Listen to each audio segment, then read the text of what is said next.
Hi, my name is Aya. You're watching Aya Reads, and I'm here to do my April wrap up.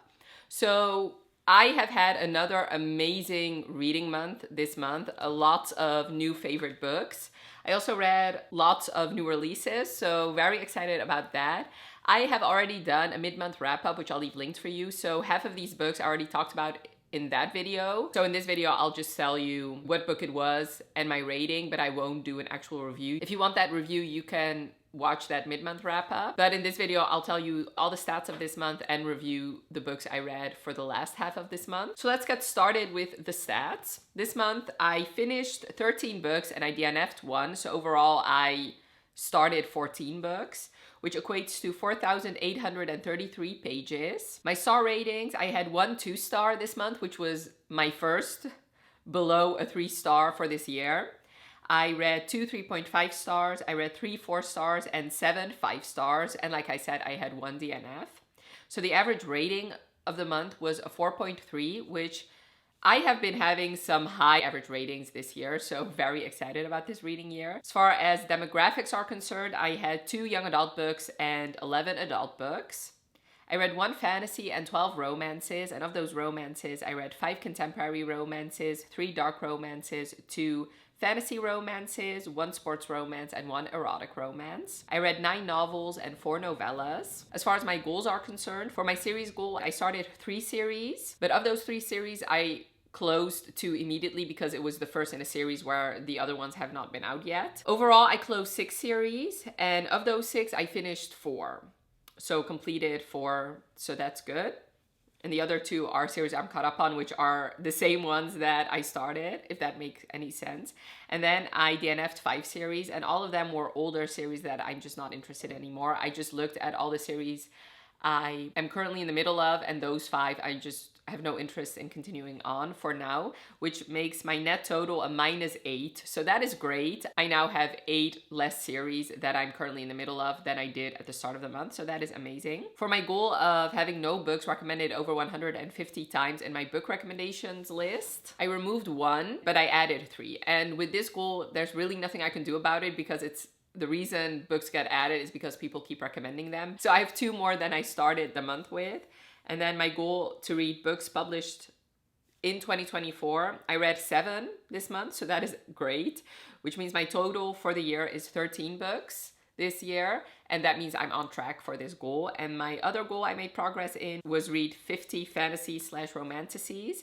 I read 4 this month, which means my total for the year is 8, which means I'm like 4.5 books behind. So usually at the end of the year, I read more fantasy, so maybe I don't know if I'll end up accomplishing this goal, but I am on my way to. Now moving on to the reviews. Like I said, half of those I've already talked about in my mid-month wrap-up. The only book I DNF'd this month was Lore of the Wilds by Analeigh Sbrana, and this makes me very, very sad because this might be one of my favorite covers of this year. I really couldn't get into it. In fact, my bookmark is still on here. I got to page 224 and I just had to stop. So this book follows Lore, who lives in this world where humans only live in this tiny town, and they're very poor because most of their taxes go to the very powerful fae that live in their world.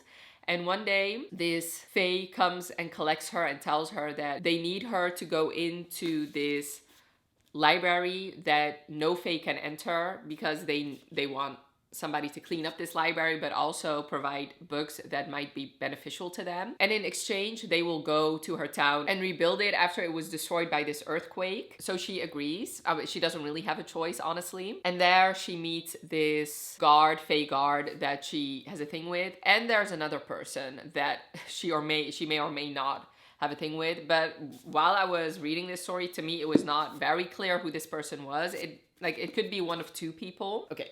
So I made the grave mistake of reading some reviews about this book, and not a lot of people were really that positive about it. And while I was reading the reviews, I was agreeing with it, and therefore while I was trying to get through it, I couldn't really because I could not stop seeing the faults that other people were pointing out.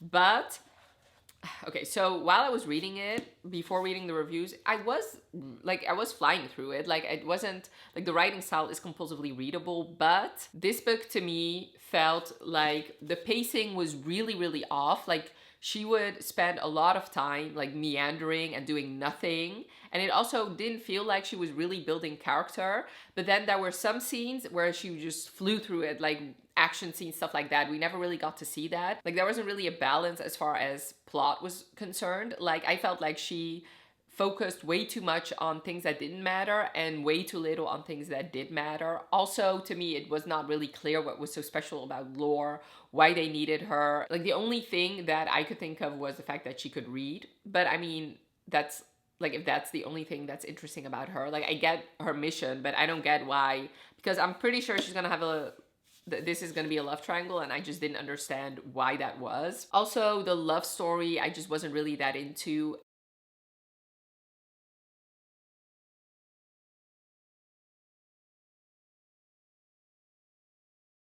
And like I said, from the reviews I've already read, it seemed like it was only gonna get worse from here. So I just cut my losses and just stopped. But I do have to say there were some things that I did appreciate about it, because obviously these are all Black characters. And I love the fact that usually when characters go into fantasy settings, when they're used to like another type of setting, I usually wonder, like, how do you shave? Like, how do you like take care of yourself like hygienically? And this book did focus a little bit on that as far as her hair was concerned. So she usually has these products for her hair that she didn't have access to in this Fae realm. The author did spend a portion discussing what that did to her hair, and then eventually how she did end up getting similar products. So that was something I appreciated. And there were some moments where I was like giggling a little bit, but other than that, I just felt like things happened too easily. And I do have to say, so I did put my bookmark in here still, so there may be, like, there is a part of me that maybe wants to continue on.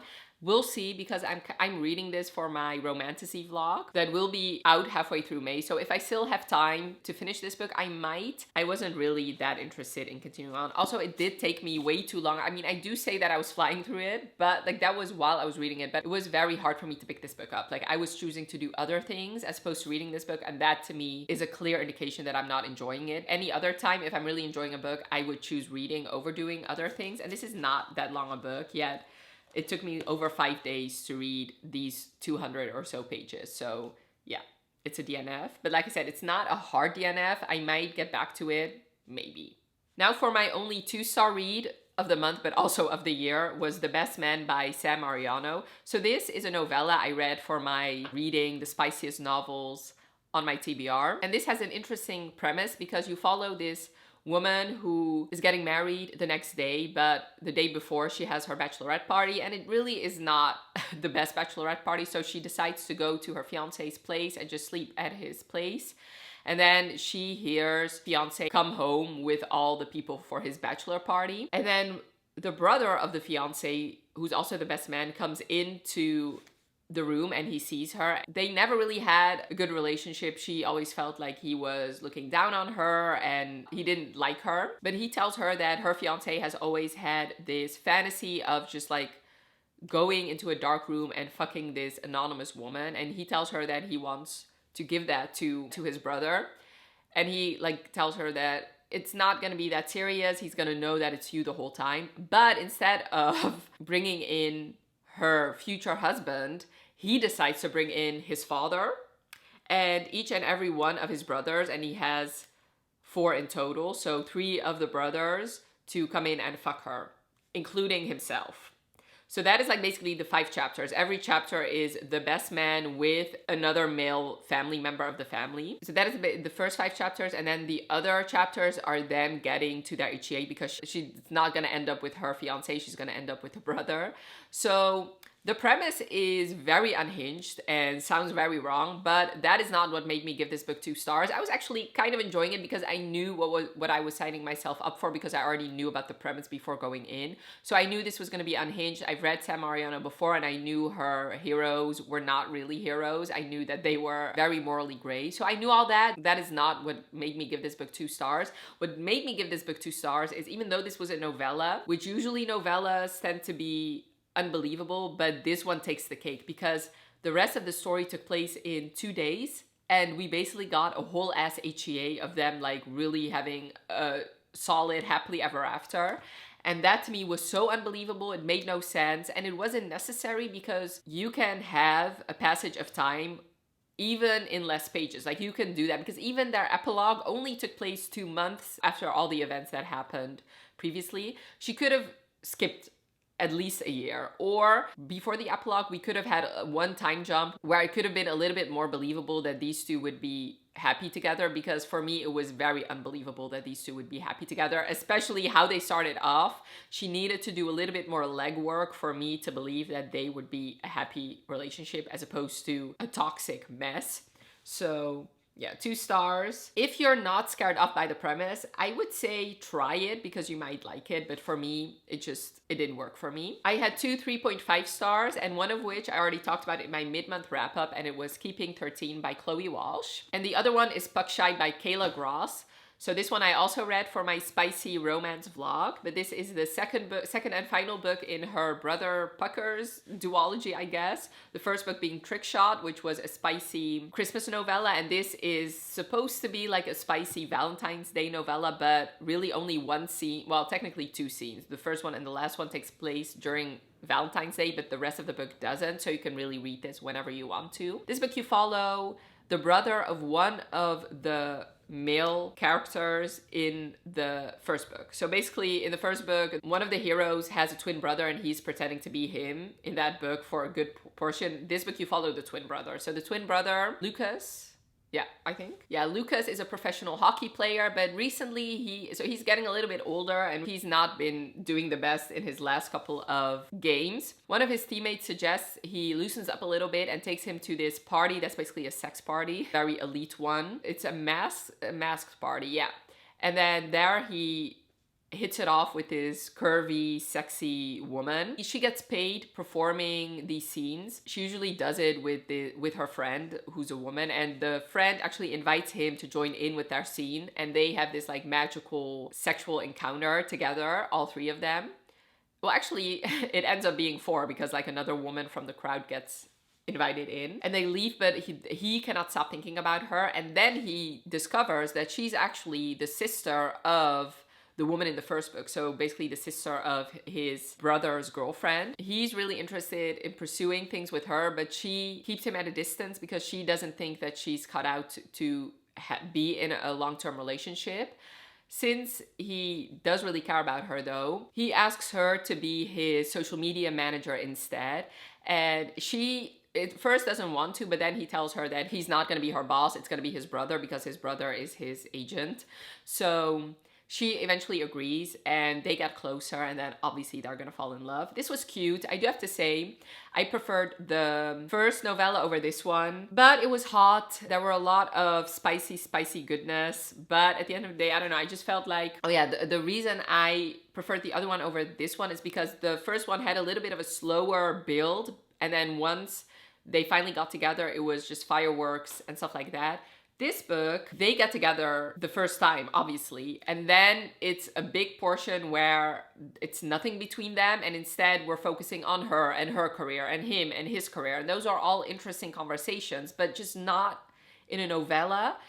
If you're gonna do those things, then have it be a full-length novel, because yes, I always am very interested in when we're talking about professional athletes, what they're gonna do after they can't play the sport anymore, because it's usually like it's very small window where you can play professionally, because it's very taxing on your body, obviously. But it just, to me, the time is not in a hot, smutty novella. Like, have it be a full-length novel then, and that's why it really didn't work for me. I mean, it still worked. It was a 3.5, but it worked a little bit less than the first book. So, but I would still highly recommend it. Kayla Grosse does really know how to write smutty novels, in my opinion. I had 3 4-stars, 2 of which I already talked about in my mid-month wrap-up, and they were Rule of Wolves by Leigh Bardugo and A Fate Inked in Blood by Danielle L. Jensen. So check out my mid-month wrap-up if you want to know my thoughts on these 2. Also, this one, I did a non-spoiler reading vlog reading the King of Scars duology, so check that video out as well if you want to. My other 4-star read was Priest by Sierra Simone. This one I also read for my Reading Spicy Books vlog. This one has been on my TBR for such a long time. It was also recommended over 150 times when I talk about my recommendations list. But Priest follows this priest named Tyler Bell, and he became a priest 3 years ago. Part of the reason, a big reason for that is when he was a teenager, his sister committed suicide because she had been abused by her priest. And because of that, he spent a while just not believing in God and basically doing everything that God has forbidden, basically. And then one point he found religion again, and he decided to become a priest because he wanted to reform the church that they were a part of, and he just wants to be like the exact opposite of the priest that abused his sister. And he's just been doing very well for himself. He has set up all these new things for the church and for the community. And then one day a woman comes into the confession booth and just starts confessing things, like very, very sexual things. And he becomes very intrigued by her. And then she tells him that she's interested in religion, stuff like that. And while he is explaining religion to her, they get closer. And then they're very attracted to each other. And at one point they cannot resist. And they start having very, very dirty, filthy sex in the church, and using like things with the church in their sexcapades. I do have to say, before I get to my review, this is taboo, obviously, because it's a priest romance. And also, if you're very Catholic, I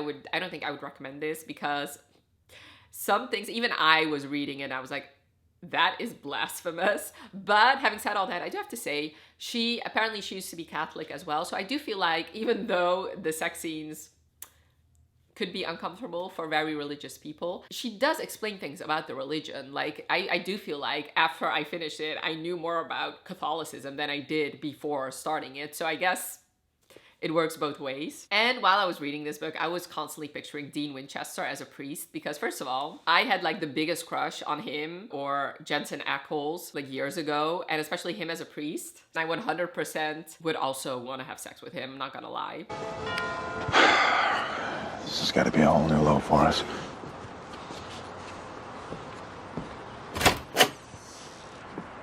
Good afternoon.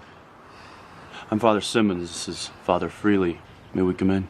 First of all, I think Sarah Simone, this is my first Sarah Simone, I think she has a beautiful writing style. Like, sometimes I was just looking at her words and was just mesmerized by her writing. I think she is an amazing author, and it definitely shows. And also, so this is an erotic romance. Once again, my first Sarah Simone. It will 100% not be my last, because the sex scenes in here, whew, like, I was fanning myself the whole time. And it wasn't just because it was taboo. Like, she just knows how to write sex scenes. And since this is an erotic romance, the sex scenes did play a part in moving that relationship forward. Having said all that, the reason this is 4 stars and not 5 stars is because I didn't really believe in that romance. Like, I believe these two were very attracted to each other. Obviously, they had amazing chemistry, amazing sexual chemistry, but I didn't really believe in that romance because it was more tell than show. And that is a downside of having a single point of view, because this book is single point of view. And what's interesting about it is it's a single point of view from the male point of view. We rarely get that. But a downside of that is sometimes, since you don't really get the inner thoughts of the other character, it does affect how I, as a reader, see this romance. Like, the point of view character has to do a lot of lifting. And in this case, there were one too many scenes of Tyler telling the reader how he felt about her and why he loved her, when we could have easily seen those scenes. Like, for example, like, he would tell us how he loved her mind and he loved the little conversations they had about ancient texts and stuff like that. He would talk about their dates after the fact. He would talk about the little tiny moments that he fell in love with her after the fact. We never actually got to see them fall in love. And I don't know if that's true for all erotic romances, but for me, it made their love story at the end of the day. When he said the words, "I love you," I didn't really believe them. And obviously then there's a mismatch. So we did get to see, obviously we got to see almost every single sex scene between them, but we missed like the quieter moments of them falling in love. And I thought that was very important because the time span in which they fell in love was very short. And also, he was literally breaking his vows for her. So to me, it wasn't really clear why she was so special to him, why she was the one that he would break his vows for, other than the fact that she was beautiful. Also, I felt like he broke his vows way too easily. Like, I would have liked a bigger chunk of him fighting it. I think that would have added to the angst, and I think that would have added to me also believing in their romance. Also, the third act conflict was not my favorite, so all that combined made me give this 4 stars, but this is not going to be my last Sierra Simone for sure. I have high hopes for the second and third book in this series, but also a lot of other books by her that I'm very interested in. She does have the potential to become a favorite author of mine, and I cannot wait to read more. Moving on to my 5 stars of the month, I had 7, like I said. 4 of which I already talked about in my mid-month wrap-up, and they were All the Lies and Painted All Red by St. Abbey, Just for the Summer by Abby Jimenez, and Wild Love by Elsie Silver. Both of these I also did a most anticipated releases vlog for, so also check that video out if you're interested in more of my in-depth thoughts on these books. Ruthless Vows by Rebecca Ross was another 5-star this month, so this is the second and last book in her Letters of Enchantment series, the first book being Divine Rivals. And Divine Rivals I actually read for my Reading BookTube's Favorite Romances of 2023 vlog, which once again, I'll leave linked for you. And that book I really enjoyed, but I gave it 4.5 stars because I did have some issues with the last part of the book. This one I loved so much. This book was longer than the first book, like at least 50 pages longer, but I flew through it. This to me felt shorter because I was so intrigued by the plot and this romance. I'll just tell you a little bit of the synopsis of the first book. You follow Iris and Roman, and they both work at this newspaper and this world. So this series is a mix between a fantasy, a historical fiction, and a romance, but the fantasy aspects is like very minimal. Like you really have to see it as a historical fiction, like a magical realism-y historical fiction. So like I said, they work at this newspaper and they are rivals because they're both vying for another position at the newspaper. Iris, brother, went off to war, and in this world, it's not countries fighting each other, it's gods fighting each other, and they're using humans to fight in their wars. So her brother has gone off to war, but she has not been able to reach him. He hasn't responded to her letters. And then one day she's writing letters to her brother on her typewriter, and somebody answers, and at first she thinks it's her brother, and then this person confesses that it's not her brother. And while they're writing to each other, Roman realizes pretty quickly who he's writing to, but Iris never really does. So it's Roman and Iris talking to each other through these magical typewriters. And then one day Iris decides to go to the war front because she really wants to become a war correspondent. So she goes off to the front because she really wants to find her brother. And then one day Roman actually follows her, and that's where the romance starts. Like I said, I really enjoyed the first book. I just had some issues with the last part. This one I fell in love with. And I do have to say, while I was reading it, I was constantly thinking of Taylor Swift's new album, and the Tortured Poets department was constantly in my head, and especially the line, "You left your typewriter at my apartment, straight from the Tortured Poets department." That line constantly kept going through my head. Of course, the term typewriter was constantly used in this book, because in this book, actually, they do use the typewriters again, which I loved very much. And I gave this book 5 stars, so I really loved it more than the first book. I flew through it, like I said. I was constantly like reading it, and if I was not reading it, I was constantly thinking about it. This book also had very short chapters, which just helped in me flying through it. Roman and Iris were once again wonderful. Roman is really like a soft boy. Like there's nothing alpha about him, but I just appreciated that about him. He was so sweet. And once again, Rebecca Ross does an excellent job in portraying the costs of war, especially like the personal costs of war. She did such a great job portraying that. And her writing style, once again, beautiful. If you want to read some quotes that are non-spoiler, definitely check out my Goodreads review, because I quote her some lines in there, and just like beautiful. She has a beautiful writing style. I do think that she could have taken a little bit more pages at the end, because I would have liked more after effects of the war. Like she could have done with showing a little bit more of that, in my opinion. And Roman, like in the first book, a part of the reason why that book was a 4.5 stars, I felt like, especially at the end, the characters were doing some dumb things that they could not achieve. This book, Roman was making some dumb decisions that were very risky, that were really unnecessary, that just made me roll my eyes a little bit. Having said all that, it's a great conclusion in my opinion. I really love this duology. I would highly recommend it. And like I said, despite those little nitpicky things, it's still a 5 stars. I would highly recommend it. And I really want to read her other books. I have her first I have the first book in her first duology, and I really want to read her adult works as well. Really loved it. This did remind me that I should probably read more young adult fantasies, because there is a certain charm to it that like romanticy just don't have, because this obviously it's not smutty, even though there are some sex scenes in here. But I just felt like these two had amazing chemistry, and I did really believe in their love story. Then I read, can you see that? No, probably not. I'll just have a picture. I read and finished King of Greed by Huang. So I read this in anticipation for reading King of Sloth, which I'm currently reading. So this is the third book in her Kings of Sin series, and I really loved it. So I only read King of Pride before that one. I still haven't read King of Wrath. And King of Pride I read for the Goodreads Choice Awards vlog that I did, and that one was really my favorite. It was a 3-star. Usually billionaire romances are not my favorite, especially billionaire romances that don't have another trope going on. This book did have another trope going on, which is a big part why this got 5 stars. You follow Dominic and Alessandra, and they've been married for 10 years, and in those 10 years their marriage has crumbled because of his greed. So when they first met, she was rich, but he was very poor, and he just wanted to provide for his wife, and he wanted to prove all his haters wrong by becoming the king of Wall Street. And because of his ambition, he neglected his marriage. And since she wanted to be the supportive wife, she never really addressed all the problems they've had in their marriage. And when he doesn't show up to their 10-year wedding anniversary, she asks him for a divorce. Even though he doesn't want to grant her one at first, eventually he does give her the divorce, but then he does everything in his power to get her back. So this is a marriage in crisis, second chance romance, and I really, really loved it. This proved to me once again that Huang, even though I can give one of her books a 3-star, the next book could very well be a 5-star for me, and this one was just beautiful and heartbreaking in my opinion. I shed a tear in this book, which, if you know me, I rarely cry when I first read a book. Like, I can cry easily while rereading books, but the first time I read a book, I rarely cry. This book made me cry. Dominic made me cry. Like, I loved how much he loved her. Like, it was very clear. Like, he was such a loyal person, and even though she was trying to figure out her way in life and she was trying to date, he never did. All he was focused on was Alessandra, and he would have given up a lot for her to forgive him.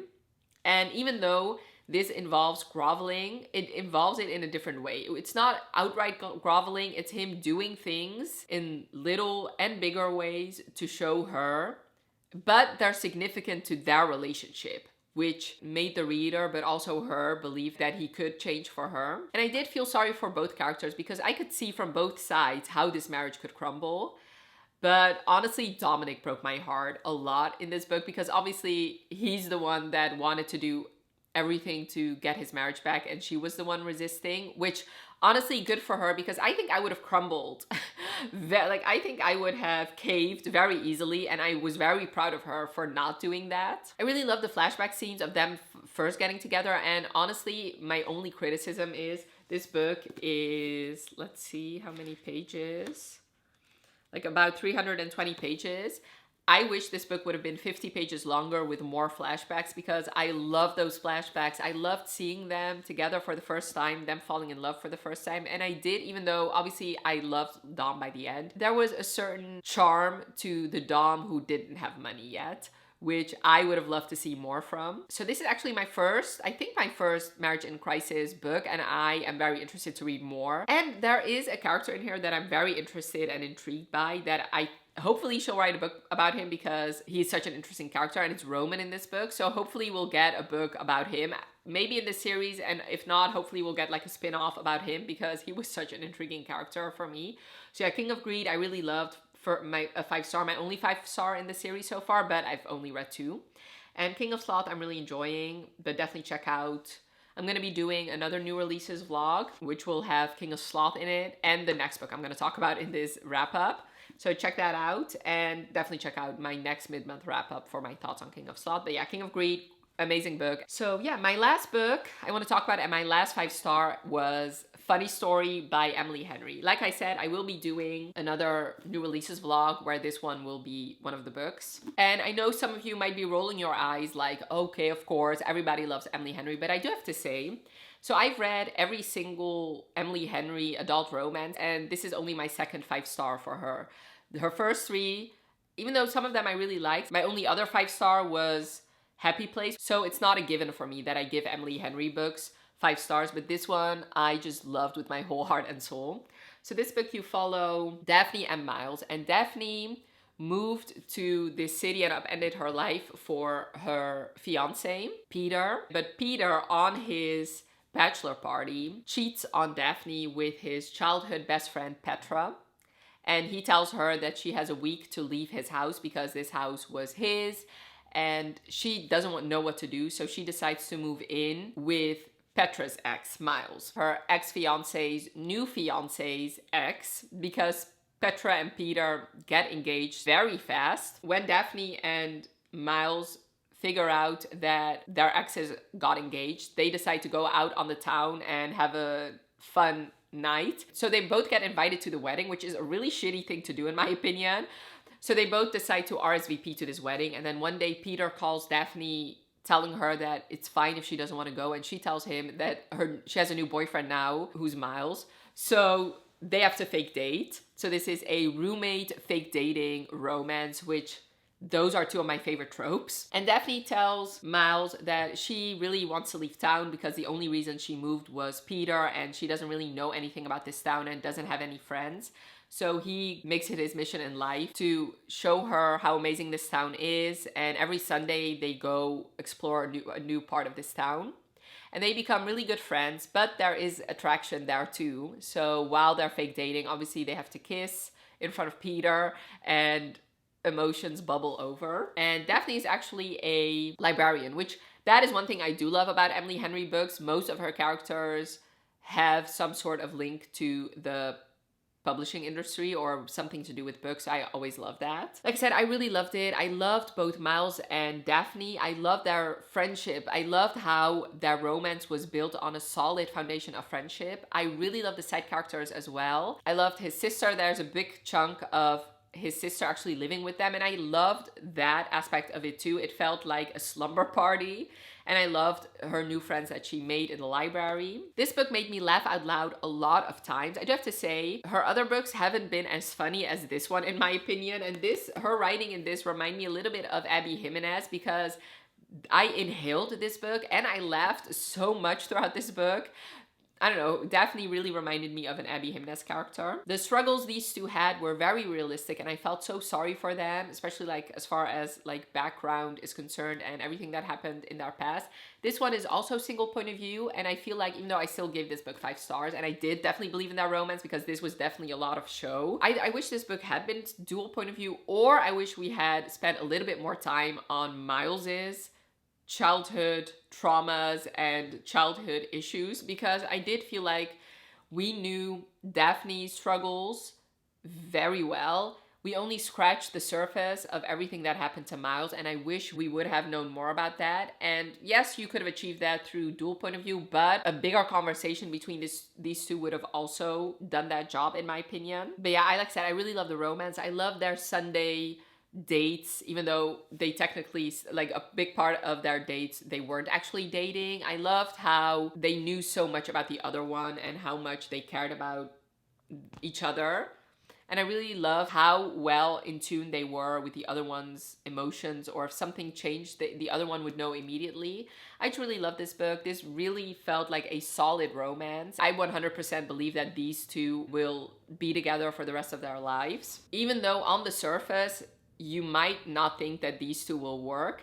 And what I also really love about this book actually is the way it starts, because it actually, usually with these types of, like the premise I just described, sometimes authors will start off with her still being like happily in a relationship with the ex, and like the first 50 pages will be them together. I loved how in this book you start off with her already living with Miles, and then you get a flashback scene of how she ended up there. So I did really love that. And yeah, this is one of my favorite books I read this month, and might be one of my favorite books I read this year. But like I said, I've been having an amazing reading year, because so far the lowest average rating I've had was a 4.3. So I've been having some amazing reading months, and hopefully the next month will be amazing as well. But yeah, those were all the books I read this month. I don't know if I can pick a favorite, honestly, because like I said, I had so many good books. Like 7 5 stars is amazing. So I think I need to sit on this and think on this a little bit, and I'll give you my favorites once I do my seasonal favorites. Because I believe last month I also had like 7 5-star. So I'm on a roll here. Definitely let me know in the comments below what your favorite books were that you read this month. And if you have read any books that I read this month, I would really love to know your thoughts. And I hope you enjoyed this video. Definitely let me know by leaving a like if you did. And thank you so much for watching. Have a wonderful rest of your day, and I'll talk to you later. Bye.